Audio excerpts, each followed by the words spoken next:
বয়ান শুরু করতে করতে হ্যাঁ যেন আপনি আল্লাহকে দেখছেন, আর সামনে একটা মূর্তি ভেসে উঠলো, বিশাল মূর্তি, সাদা মতো, আর আপনি কল্পনা করতে লাগলেন আল্লাহ এরকম, হ্যাঁ, আর গিয়ে সেজদা করলেন, তাহলে আসলে আপনি মূর্তি পূজক, তাই না?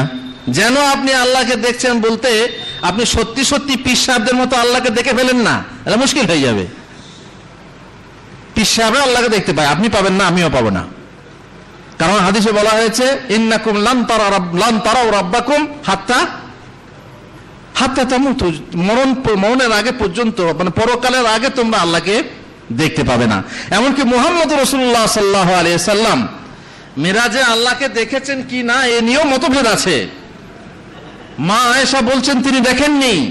আল্লাহ রাসূল সাল্লাল্লাহু আলাইহি ওয়াসাল্লাম একটা হাদিস আছে নূরুন আন্না ইউরা, তিনি হচ্ছে আল্লাহ হচ্ছে নূর, তার চারিপাশে নূরের পর্দা, আমি তাকে কিভাবে দেখতে পারি? কোন কোন বর্ণনায় আছে তিনি দেখেছেন, কিন্তু সঠিক হচ্ছে এটাই যে আল্লাহ মহানবী সাল্লাল্লাহু আলাইহি সাল্লাম মেরাজেও আল্লাহকে দেখতে পাননি। মুসা নবী দেখতে চেয়েছিলেন, তাই না? মুসা নবী দেখতে চেয়েছিলেন রব্বি আরিনি আনজুর ইলাইক, আল্লাহ তুমি আমাকে দেখা দাও, আমি তোমাকে দেখবো তুমি কেমন। শখ, মনের একটা শখ। ইব্রাহিম নবী যখন চেয়েছিলেন রব্বি আরিনি কাইফা তুহিল মাউতা, দেখিয়ে দাও কেমন করে তুমি মুর্দাকে জিন্দা করো, একবার দেখিয়ে দাও, তো দেখিয়ে দিয়েছিলেন আল্লাহ। মুসা নবী যখন চাইলেন যে রব্বি আরিনি আনজুর ইলাইক, হে আল্লাহ তুমি আমাকে দেখা দাও, আমি তোমাকে দেখবো কেমন, তখন কি বললেন ইন্নাকা লান তারানি, তুমি আমাকে কখনোই দেখতে পাবে না, কখনোই দেখতে পাবে না। ওয়ালাকিন ইনজুর ইলাল জাবাল, তবে পাহাড়ের দিকে তাকাও, পাহাড় যদি নিজের জায়গায় স্থির থাকে তাহলে তুমি আমাকে দেখবে। যখন পাহাড়ের দিকে তাকালেন ফালাম্মা তাজাল্লা রাব্বুহু লিল জাবাল, যখন রব তাআলা পাহাড়ে বিরাজমান হলেন, পাহাড়ে এলেন, তখন পাহাড় কি হয়ে গেল? পাহাড় পুড়ে গেল, পাহাড়ে কম্পন এলো, পাহাড়ে ভূমিকম্প এলো, আর মুসা অজ্ঞান হয়ে গেলেন। কবি নজরুল বলছেন আমি মুসা নই যে আমি তোমাকে দেখে অজ্ঞান হব, আমি তোমাকে দেখে নেব। ঠিক, কবি নজরুলের কত সাহস, বলছে আমি মুসা নই যে আমি অজ্ঞান হয়ে যাব, তুমি আমাকে দেখা দাও, আমি তোমাকে দেখবো। রবকে দুনিয়ার বুকে দেখা যাবে না, পীর সাহেবরা দেখতে পারেন, কিন্তু আল্লাহর বান্দারা দেখতে পাবেন না। নবীরা দেখতে পাননি, মুসা নবী দেখতে পাননি, আমাদের মুহাম্মদ রাসূলুল্লাহ সাল্লাল্লাহু আলাইহি ওয়াসাল্লাম শ্রেষ্ঠ নবী, তবুও তিনি দেখতে পাননি। আমরা দেখব মরণের পরে, কিয়ামতের দিনে, এবং যখন আমরা জান্নাতে যাব, জান্নাতে নানা সুখের মধ্যে সব থেকে শ্রেষ্ঠ সুখ, সব থেকে বড় নিয়ামত হবে কি? আল্লাহর দিদার। আর সেই আল্লাহর দিদারের অপেক্ষায় আমরা আছি। যারা কাফের তারা আল্লাহর চেহারা দেখতে পাবে না, আল্লাহর চেহারা দর্শন করতে পারবে না। কাল্লা ইন্নাহুম আর রাব্বিহিম ইয়াওমা ইয়াজিল মাহজুবুন, কাল্লা ইন্নাহুম আর রাব্বিহিম ইয়াওমা ইয়াজিল মাহজুবুন, তারা কিয়ামতের দিনে রবের দর্শন থেকে দূরে থাকবে, পর্দায় থাকবে, রবকে দেখতে পাবে না। আল্লাহ বলছেন উজুহু ইয়াওমা ইয়াজিন নাযিরা ইলা রাব্বিহা নাযিরা, সেদিনে বহু চেহারা হবে সতেজ, আর তারা তাদের রবের দিকে তাকিয়ে থাকবে। তার মানে তারা রবের দিকে তাকিয়ে থাকবে। জান্নাতের বহু নিয়ামত, হুর থেকে নিয়ে সোনা চাঁদের ইটের দেওয়াল আর সোনার গাছ থেকে নিয়ে জান্নাতের বড় সুখ। ডালে ফল ঝুলছে, আপনি ইচ্ছা করলেন ফলটা আমি পেড়ে খাবো, ইচ্ছা হতেই আপনাকে না উঠে ফলটা ছিটতে হবে, মানে উঠে যেতে হবে, আর না আপনাকে ঢিল মারতে হবে, আর না আপনাকে লাঠি লাগিয়ে পারতে হবে, না গাছে চড়তে হবে। ইচ্ছা হওয়া মাত্রই ফলের ডাল নিয়ে আপনার সামনে এসে যাবে কুতুফুহা দানিয়া, আর অমনি ফলটা তুলে কেবল আপনি মুখে দিয়ে খান।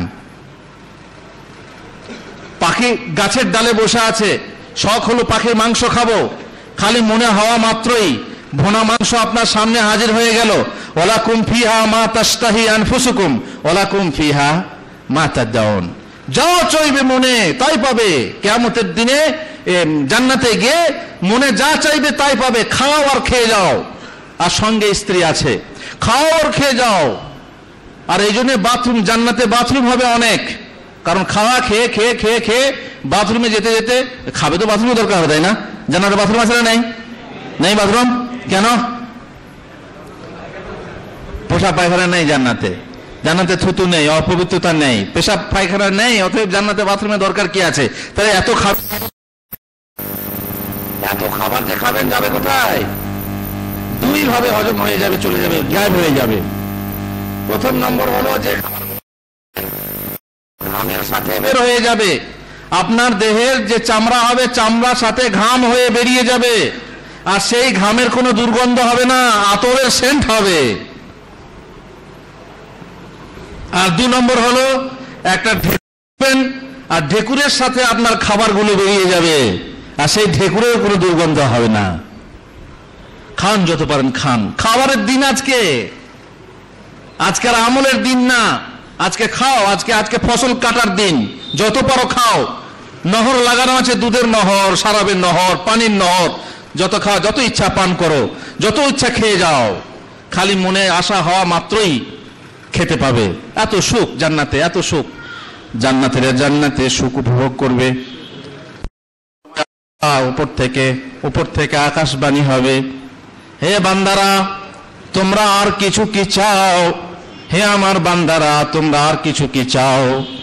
বান্দারা বলবে, আল্লাহ গো, তুমি আমাদের চেহারাকে উজ্জ্বল করেছো, তুমি আমাদেরকে জান্নাতে প্রবেশ করিয়েছো, তুমি আমাদেরকে এত নিয়ামত দিয়েছো, এত সম্পদ দিয়েছো, আর কি চাইতে পারি? আর তো কিছু চাওয়ার দরকার নাই। আল্লাহ বলবেন, হে বান্দারা তোমরা আর কিছু কি চাও? যখন দেখবে যে আল্লাহ তাআলার কাছে কিছু না চাইলে আল্লাহ ছাড়বেন না, তখন আল্লাহ বলবেন, হে বান্দারা তোমরা চাও আর না চাও, আমি আজকের দিনে আমার সন্তুষ্টি তোমাদের জন্য ওয়াজিব করে দিলাম, সুতরাং আর কোনোদিন তোমাদের উপরে অসন্তুষ্ট হব না, রাগান্বিত হব না। আর এর আগে জান্নাতি এবং জাহান্নামীদের সামনে মৃত্যুকে জবাই করে দেওয়া হয়েছে, তাই না? এর আগে হয়ে গেছে ডেকে তাদের সামনে মৃত্যুকে জবাই করে দেওয়া হয়েছে। জান্নাতবাসীরা শোনো, আজ তোমাদের সামনেই মৃত্যুকে জবাই করে দিলাম। এ জাহান্নামবাসীরা শোনো, আজ তোমাদের সামনেই মৃত্যুকে ভেড়ার আকারে নিয়ে এসে জবাই করে দিলাম। তার মানে মৃত্যু হয়ে গেল, আর তোমাদের কোনোদিন মৃত্যু হবে না। জান্নাতীরা তোমরা চিরস্থায়ী জান্নাতে থাকো, আর জাহান্নামীরা তোমরা চিরস্থায়ী জাহান্নামে থাকো। বড় সুখের মাঝে আল্লাহ তাআলার উপর থেকে পর্দা উন্মোচন করবেন। সব থেকে বড় নিয়ামত, পর্দা উন্মোচন করবেন আল্লাহ। জান্নাতীরা উপর দিকে তাকিয়ে দেখবে আল্লাহ তাআলা সুন্দর চেহারা, নূরের পর্দা সরে গেছে। আল্লাহর চেহারা দর্শন করার পর জান্নাতীরা আল্লাহর চেহারার দিকে ভ্যাল ভ্যাল করে তাকিয়ে থাকবে, আর জান্নাতে যত সুখ আছে সমস্ত সুখের কথা ভুলে যাবে। কত সুখ, সমস্ত কথা ভুলে যাবে। একমাত্র আল্লাহর দিদারে দর্শন, তৃপ্তি তাদের মনের মধ্যে এমন স্থান পাবে যে বলা হয়েছে জান্নাতের সব থেকে শ্রেষ্ঠ নিয়ামত হলো আল্লাহর দিদার। আল্লাহ তাআলা যেন আমাদেরকে তৌফিক দেন, আমরা আল্লাহর দিদার লাভ করতে পারি।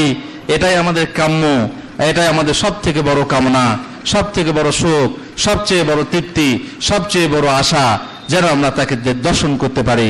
সেই চেহারা দর্শন করলে আর আমরা কিছু চাই না, অবশ্যই চাই না। জান্নাত পেয়ে গেছি, আর জান্নাত না পেলে তো আর দেখতে পাচ্ছি না।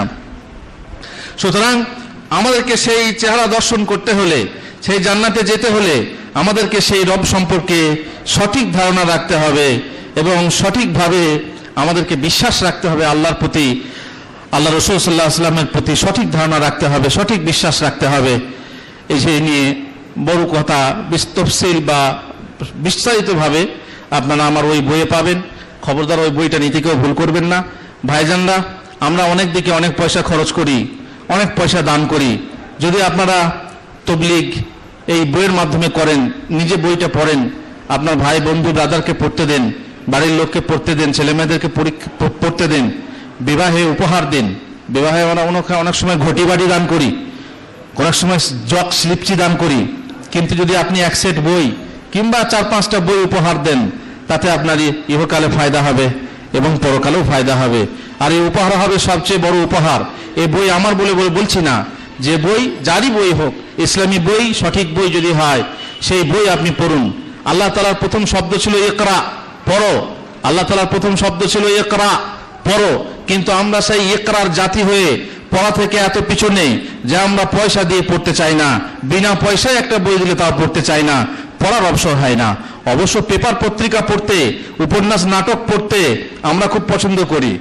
আপনারা শুনবেন, শুনে থাকবেন, যারা ইউরোপের লোক তারা যখন ট্রেনে কোনো দূর সফরে যাতায়াত করে তারা ফালতু সময় নষ্ট করে না। ছেলে হোক অথবা মেয়ে, হাতে একটা ম্যাগাজিন আছে অথবা বই আছে, পড়ে জানলা ধারে বসলো কিংবা সিটে বসলো, সিটে বসে এক মনে পড়তেই আছে, ঘন্টার পর ঘন্টা সফর করে যাচ্ছে আর পড়তেই আছে। আর আমাদের দেশের লোকেরা ট্রেনে যাবে, দূর সফরে গেলেও বড় বড় সিন দেখবে, লাল নীল বহু সবুজ অনেক কিছু দেখবে, আর সেই সাথে যদি কিছু দেখা দেখি জিনিস না থাকে তো মাঝখানে একটা কিছু দিয়ে তাস খেলবে, ক্রাম খেলবে, তবু বই পড়বে না, কোনো ম্যাগাজিন পড়বে না। তো আমাদের মতো লোকরা বোকা হয়ে থাকবো না বলে কি ইউরোপের লোকরা বোকা হয়ে থাকবে? তারা জ্ঞান বিজ্ঞানে এত উচ্চ কেন? তারা সময় নষ্ট করে না, তারা সবসময় পড়তে থাকে, পড়া পড়া পড়া, পড়ে পড়ে মানুষের জ্ঞান বৃদ্ধি হয়। আর আমরা যদি সেই পড়াতেই পিছনে থাকি তাহলে আমাদের জ্ঞান বৃদ্ধি কোত্থেকে হবে? সুতরাং বই পড়ুন। বই একটা টাকা দিয়ে, 5টা টাকা দিয়ে বই কিনে দুবেলা চা না খেয়ে যদি একটা বই পড়ে আপনি নিজে কিনে পড়েন এবং আপনার বন্ধুকে উপহার দেন, আপনার স্ত্রীকে পড়তে বলেন, আপনার কোনো বিয়েতে, কোনো আত্মীয় স্বজনের বিয়েতে উপহার দেন, তাহলে এটা হবে সব থেকে বড় তবলিগ। খবরদার ভুল করবেন না এই বই পড়তে এবং পড়াতে। আল্লাহ তাআলা আমাদেরকে তৌফিক দেন। বহু কথা বললাম, আর যদি কারো মনে আঘাত লেগে থাকে ক্ষমা করে দেবেন। মোহাম্মতের সাথে আপনাদের সঙ্গে সাক্ষাৎ হলো, আবার আগামী 10-15 দিনের ভিতরেই বিদায় নিয়ে চলে যাব। আবার 3-4 বছর পর জানি না আপনাদের সঙ্গে সাক্ষাৎ হবে কিনা। ভুল ত্রুটি হয়ে থাকলে ক্ষমা করবেন। আমি আপনাদের জন্য দোয়া করব এখান থেকে এবং সেখান থেকে।